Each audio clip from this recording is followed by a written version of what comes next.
নমস্কার, নতুন বাংলা থেকে বলছি সন্ময় বন্দ্যোপাধ্যায়। কেন্দ্রীয় সরকার আরও 4% ডিএ বাড়ালো, 50% হলো। পশ্চিমবঙ্গ সরকার সেখানে এখনও অনেকটা পেছনে। আর ঠিক সেই সময় দাঁড়িয়ে প্রায় 36% যখন ডিফারেন্স, তখন স্বাভাবিকভাবে প্রশ্ন ওঠে, কেন্দ্র যখন পারে রাজ্য পারে না কেন? মমতা বন্দ্যোপাধ্যায় সরকার বলবেন কেন্দ্রর অনেক ক্ষমতা আছে, তারা পারে, আমরা পারি না। তো অন্য রাজ্যগুলো পাচ্ছে কি করে? অন্য রাজ্যগুলো পাচ্ছে কি করে, পারছে কি করে? এ প্রশ্নটা স্বাভাবিকভাবে আসবে। আজকে আমরা এই নিয়ে এলাম, আমরা সরাসরি গিয়েছিলাম ময়দানে, অন্ধকারের মধ্যে, ওই শহীদ মিনার ময়দানে। এখনও অনেকটা শীত, তার মধ্যে যে মানুষগুলো আপনার আমার ঘরের সন্তানদের জন্য রাত জাগছেন, দিন জাগছেন, তারা সংগ্রামী যৌথ মঞ্চ, তার নেতৃত্বে রয়েছেন ভাস্কর ঘোষ। আমি সরাসরি তাকে টেলিফোনে ধরেছিলাম কেন্দ্রের এই অ্যানাউন্সমেন্টের পরে, যে কেন্দ্র যদি পারে তো পশ্চিমবঙ্গ সরকার পারে না কেন? ভাস্করবাবুকে সরাসরি প্রশ্ন করেছিলাম। তার ইন্টারভিউটা আজকে আমি শোনাবো, কিন্তু আমার খালি বারবার একটা কথা কোথায় মনে হয় জানেন? ইচ্ছেটা থাকা দরকার। ভাস্করবাবু সেটাও বলেছেন, একটা সরকারের ইচ্ছা থাকা দরকার। দেবো না। আবার এই এই এই ডিএ আন্দোলনটাকে তৃণমূল কংগ্রেসের পক্ষ থেকে কিভাবে ডাইভার্ট করে দেওয়ার চেষ্টা হয়, যারা পায় তারা আরও চাইছে না, যারা ডিএর জন্য আন্দোলনটা করছে তারা আমার আপনার ঘরের সন্তানদের জন্য করছে। এ কথাটা আমি বিশ্বাস করি এবং কথাটা বারবার বলি। যে ছেলে আমার বাড়িতে বড় হচ্ছে, যে মেয়ে আপনার বাড়িতে বড় হচ্ছে, সেই ছেলে মেয়েগুলো যদি সরকারি চাকরি দিতে যায়, তারা ঝাড়খণ্ডে যাবে, তারা উড়িষ্যায় যাবে, তারা বিহারে যাবে, তারা আসামে যাবে সরকারি চাকরি করতে। পশ্চিমবঙ্গ সরকারি চাকরি করবে কেন? যেখানে এত টাকার হিউজ লস কেন করবে? ফলে আমার আপনার ঘরের সন্তানরা পরিযায়ী শ্রমিক হবে। আমার আপনার স্বার্থ জড়িত নয়। আমি যদি সরকারি চাকরি নাও করি, আমার আপনার স্বার্থ জড়িত নয়। যারা ডিএ আন্দোলন করছেন তারা বলছেন যে কন্ট্রাকচুয়াল সমস্ত কর্মীকে একটা নির্দিষ্ট নীতির ভিত্তিতে প্রত্যেককে স্থায়ী করতে হবে। তাদের আন্দোলনের মধ্যে রয়েছে। এই যে শিক্ষকরা রাস্তায় বসে আছেন, তাদের পাশে এরা দাঁড়িয়েছেন। একটা আন্দোলনটা সামগ্রিকভাবে একটা তৃণমূল সরকারের এন্টায়ার করাপশনের বিরুদ্ধে এবং এন্টায়ার বঞ্চনার বিরুদ্ধে।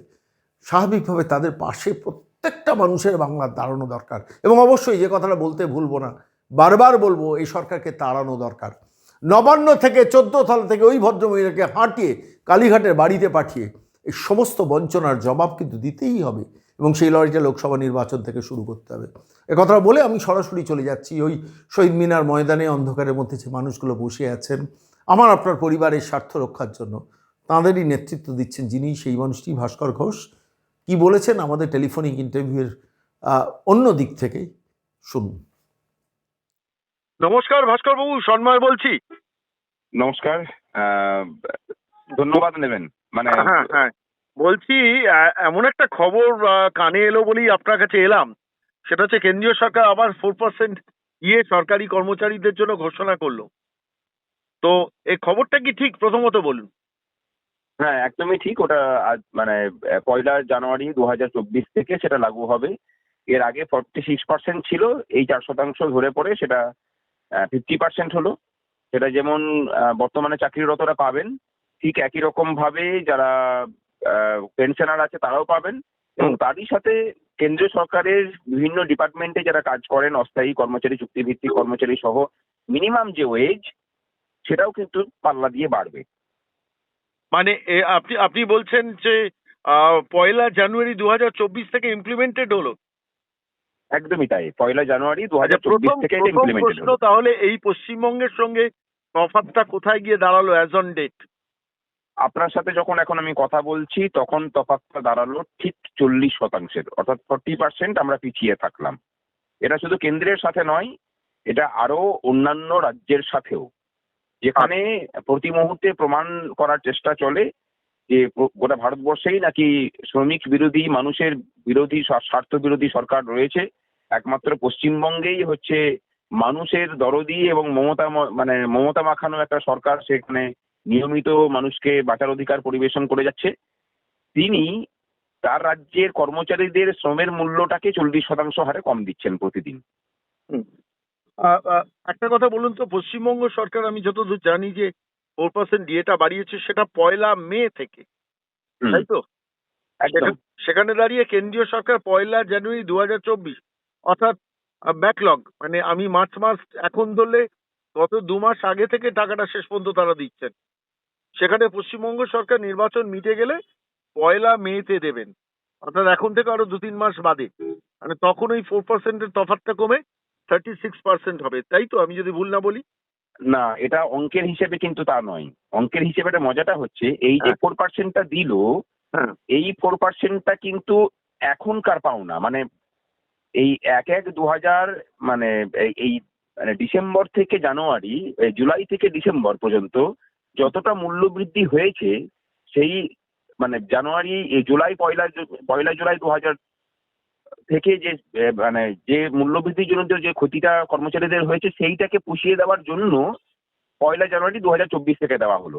আর আমরা যেটা পেয়েছি সেটা কোন সময়কার মূল্যবৃদ্ধির ক্ষতি পোষানোর জন্য 4% দেওয়া হয়েছে সেটা যেমন রাজ্য সরকারও জানে না, সেটা আমরাও জানি না।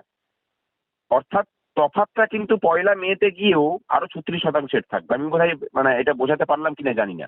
না, ঠিক আছে, মানে কেন্দ্রীয় সরকারের সঙ্গে রাজ্য সরকারের তফাৎটা আদতে থাকছে 36%, তাই তো? একদমই তাই।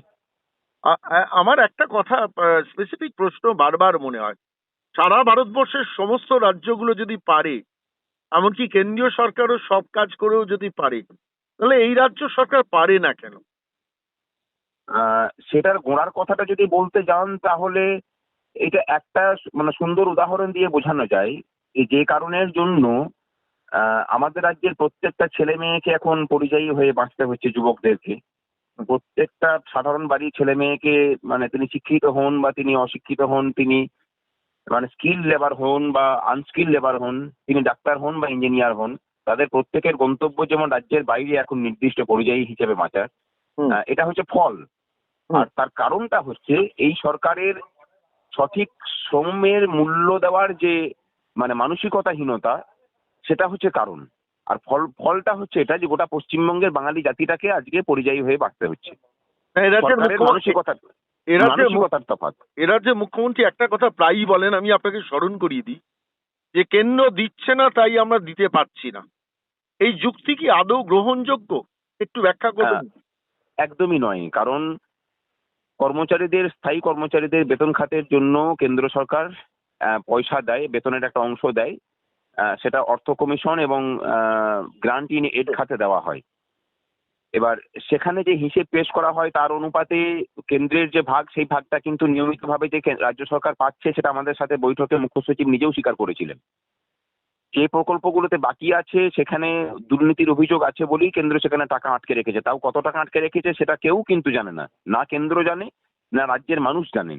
জানেন শুধুমাত্র উনি, যেখানে প্রতিদিনই এই অঙ্কটা হেরফের হতে থাকে। কোনোদিন 1,08,000, কোনোদিন 98,000 কোটি, কোনোদিন 1,15,000 কোটি, মানে এর কোনো স্থিরতা নেই। সুতরাং তার সাথে কর্মচারীদের ডিএর যেমন কোনো সম্পর্ক নেই, তার সাথে স্থায়ী পদে নিয়োগের কোনো সম্পর্ক নেই।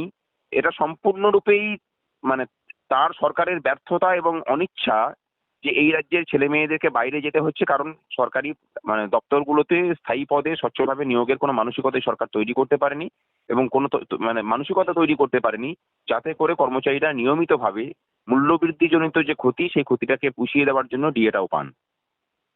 না, শেষ পর্যন্ত তাহলে আবার পশ্চিমবঙ্গে ধরুন, আমি বলছি যে কোনো একজন মানুষ, তিনি মানে কর্মপ্রার্থী, তিনি পশ্চিমবঙ্গ সরকারের চাকরির পরীক্ষায় বসবেন কেন? এই ইচ্ছেটাতেও তো নষ্ট করে দেওয়া আছে। তিনি পাশের রাজ্যে উড়িষ্যায় যাবেন, বিহারে যাবেন, এই রাজ্য সরকারের চাকরি থেকে সেই রাজ্য সরকারের চাকরিটা তাদের কাছে অনেক বেশি বেনিফিটের হবে, নয় কি? মানে আরো নতুন করে আপনি যদি মানুষ তৈরি হবে। আপনি যদি খবর নিয়ে দেখেন, আজ থেকে 10 বছর আগেও পশ্চিমবঙ্গের সরকারি চাকরির জন্য যেভাবে বিহার, ঝাড়খণ্ড, উড়িষ্যার ছেলে মেয়েরা এসে পরে ফর্ম ফিল আপ করতেন, এখন ঠিক তার উল্টোটা হয়েছে। আমাদের এখানে মানে চাকরি প্রার্থী ছেলে মেয়েগুলো এখন বিভিন্ন পরীক্ষাতে অন্যান্য রাজ্যে তারা পাড়ি জমাচ্ছেন। প্রথমত তো এখানে শ্রমের ঠিক মতো মূল্য না পাওয়া, ঠিক যেভাবে একজন ধান পোতার শ্রমিকও এখন ধান পোতার কাজে পশ্চিমবঙ্গ ছেড়ে পাড়ি জমায় বর্ষার সময় বলুন, ধান কাটার সময় বলুন অন্যান্য রাজ্যে, ঠিক একইভাবে স্থায়ী চাকরির প্রত্যাশী ছেলে মেয়েরাও পশ্চিমবঙ্গ ছেড়ে তার অন্যান্য রাজ্যে যাচ্ছে, কারণ এখানে শ্রমের মূল্য নেই। এই শ্রমের মূল্যটা যেমন মানে অস্থায়ী স্থায়ী সমস্ত ক্ষেত্রে নেই, কর্পোরেট সেক্টরেও নেই। কর্পোরেট সেক্টরেও ধরুন যে কোনো একটা কর্পোরেটে কলকাতা অফিসে চাকরি করলে যে বেতন পাওয়া যায়, ব্যাঙ্গালোর বা হায়দ্রাবাদ বা মুম্বাই বা চেন্নাই চাকরি করলে তার থেকে বেশি বেতন পাওয়া যায় একই কাজের জন্য। এই পরিস্থিতিতে তাহলে আপনারা আপনারা কোন পথে? আপনাদের তো আন্দোলন আরো দীর্ঘতর করতে হবে মনে হচ্ছে, যা পরিবেশ বা যা পরিস্থিতি।